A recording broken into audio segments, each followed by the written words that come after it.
Okay, so Lake George, crystal clear water, green mountains, air so crisp, it's basically doing your skincare routine for you. Very nice. Very scenic. You know what it's missing though? More dogs. Not like a normal amount of dogs. I mean an unreasonable, slightly alarming number of dogs. Because here's the thing nobody's talking about.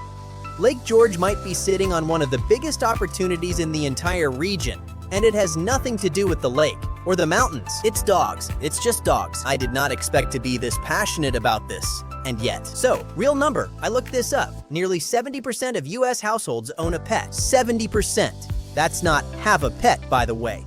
That's consider this animal a member of the family. Plan vacations around it. Low-key love it more than some relatives. Which, fair. And that changes everything about how people travel. Nobody's leaving the dog with a neighbor anymore. People are booking hotels specifically because there's a water bowl by the front desk. That's a real deciding factor now. A water bowl. We've evolved past reviews. We just want to know if the dog will be comfortable. So the question isn't, does Lake George like dogs? Obviously it does. Everyone already knows that. The real question is, what happens if Lake George just goes for it? And look, it's not starting from zero.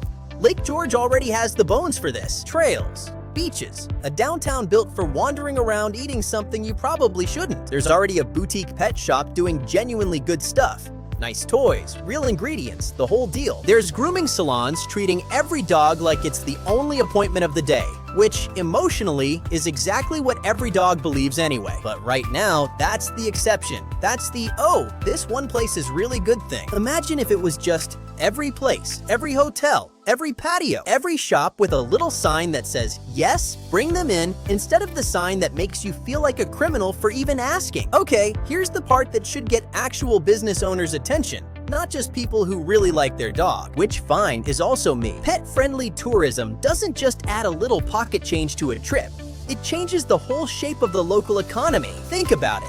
A family traveling with a dog isn't booking a regular room. They're booking the pet-friendly room.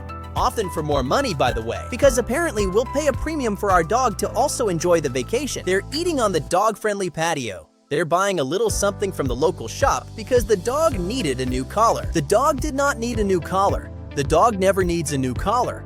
We just want to buy it one. And there's a bigger thing hiding in here too, the seasons. Most tourist towns live and die by summer, but dog people hike in October. Dog people are out there in the snow in little boots the dog absolutely hates but tolerates for us. Pet tourism doesn't just bring more people, it brings people all year.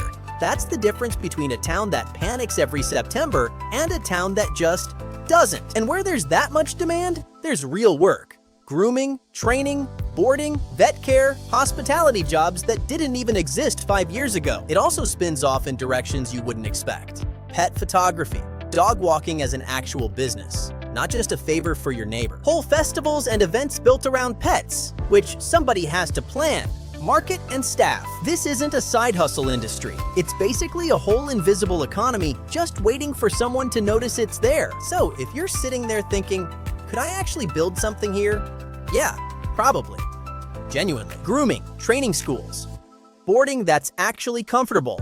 Not just a kennel with good branding. Vacation rentals that stand out by adding one dog bed and a water bowl, which again, absurdly small effort, huge impact on whether someone books. And retail. Nobody's really doing this yet. Specialty pet shops, organic treats, local handmade stuff, pop-up markets during the busy season. The space is wide open. Somebody's going to fill it. Might as well be someone who already lives here and already has a dog judging them from the couch right now. And none of this has to happen in a vacuum. Picture a grooming salon teaming up with a hotel for a little discount package.